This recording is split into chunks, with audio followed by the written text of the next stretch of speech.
देखिए, ये बात तो बिल्कुल ठीक है कि हार्ड वर्क यानी कठिन मेहनत का कोई दूसरा विकल्प नहीं है। और शायद यही वजह है कि हम मान लेते हैं कि जिन लोगों ने भी इस दुनिया में कुछ बड़ा काम किया है वे सभी लोग केवल कठिन परिश्रमी थे। और इसी कारण से हमारे मन में एक विचार मजबूती से बैठ जाता है कि सफलता पाने का एकमात्र रास्ता हार्ड वर्क है, जबकि ऐसा बिल्कुल भी नहीं है। क्योंकि अगर ऐसा होता तो मजदूर इस दुनिया के सबसे सफल और अमीर लोगों में शुमार होते। अगर ऐसा होता तो हर वो लड़का प्रतियोगी परीक्षाओं में सफल हो जाता जो रोज 10 से 12 घंटे पढ़ाई करता है। अगर ऐसा होता तो हर वो नौकरी करने वाला व्यक्ति अमीर और सफल होता जो रोज 8 से 10 घंटे ऑफिस में जाकर खूब हार्ड वर्क करता है। तो दोस्तों, इन सब बातों से एक बात तो साबित होती है कि केवल हार्ड वर्क से कुछ नहीं होता, बल्कि इसमें और भी बहुत कुछ जोड़ना पड़ता है।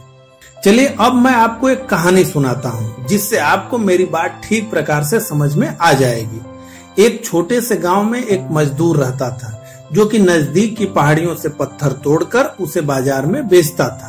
इस काम में वो दिन भर लगा रहता था और खूब मेहनत करता था, लेकिन इसके बावजूद भी वो अपने परिवार का खर्च मुश्किल से ही चला पाता था। एक दिन वो शिल्पकार की दुकान पर अपने पत्थर को बेचने गया तो उसने वहां देखा कि शिल्पकार बहुत खूबसूरत पत्थर के एक टुकड़े को 1000 रुपए में एक व्यापारी को बेच रहा था। अब वो गरीब मजदूर आश्चर्यचकित होते हुए उस शिल्पकार से पूछा कि तुम्हें ये खूबसूरत पत्थर कहाँ से मिलता है?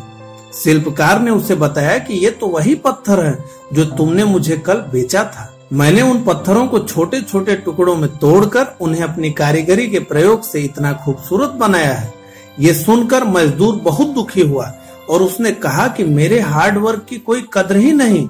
मैं रोज 10 से 12 घंटे कड़ी धूप में पत्थर तोड़ता हूँ, फिर भी 100 या ज्यादा से ज्यादा 200 रुपए ही कमा पाता हूँ, और तुम अपने घर में बैठे बैठे कुछ देर काम करके हजारों रुपए कमा रहे हो, जबकि तुम मेरे जितना हार्ड वर्क नहीं करते हो लेकिन मुझसे 10 गुना ज्यादा कमा रहे हो। इसके जवाब में शिल्पकार ने मजदूर से कहा कि किसी भी चीज की कीमत इस आधार पर तय नहीं की जाती कि उसके पीछे कितना ज्यादा हार्ड वर्क लगा है, बल्कि इस आधार पर लगाई जाती है कि वो चीज कितनी उपयोगी है।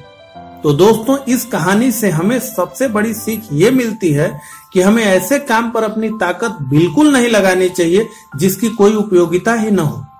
इसके साथ ही साथ हमें कोई भी काम एक निश्चित योजना बनाकर करना चाहिए। इस विषय पर मुझे अमेरिकी राष्ट्रपति अब्राहम लिंकन की एक बात याद आती है, जिसमें उन्होंने कहा था कि अगर आप मुझे एक पेड़ काटने के लिए 6 घंटे का समय देते हैं तो मैं पहले 4 घंटे केवल कुल्हाड़ी को तेज करने में लगाऊंगा। यहाँ लिंकन का आशय इस बात से है कि जब भी आप कोई काम करें तो उस काम के बारे में खूब अच्छी तरह योजना बनाएं, साथ ही साथ अपनी स्किल्स को ज्यादा से ज्यादा निखारें। और जब आप ऐसा करते हैं तो आप देखेंगे कि आपका काम बहुत आसान हो गया। पर ज्यादातर लोग अपने पूरे 6 घंटे को काम करने में ही लगा देते हैं, क्योंकि उन्हें लगता है कि 4 घंटे प्लानिंग करने और अपने स्किल्स को तेज करने का कोई फायदा ही नहीं होता है। और फिर जब वो फेल हो जाते हैं तो आरोप लगाने लगते हैं कि उनको सफलता नहीं मिल पाई, जबकि उन्होंने खूब मन लगाकर कठिन मेहनत से उस काम को किया था। तो इन सब बातों को मिलाकर दोस्तों हम कह सकते हैं कि right direction plus proper planning plus hard work बराबर सक्सेस, यानी सही दिशा प्लस बेहतर योजना प्लस कठिन मेहनत बराबर सफलता। इसे हम ऐसे भी कह सकते हैं कि सही दिशा में बेहतर योजना बनाकर कठिन मेहनत से काम करने वाला व्यक्ति सफल होता है, ना कि केवल मेहनत करने वाला व्यक्ति। तो दोस्तों, आज के इस वीडियो में बस इतना ही। अगर आपको वीडियो अच्छा लगा हो तो इसे लाइक करिए। इस विषय पर आप क्या सोचते हैं वो हमें कमेंट करके जरूर बताएं। साथ ही इस वीडियो को ज्यादा से ज्यादा शेयर करें, और अगर अभी तक आपने इस चैनल को सब्सक्राइब नहीं किया है तो इसे सब्सक्राइब जरूर करें।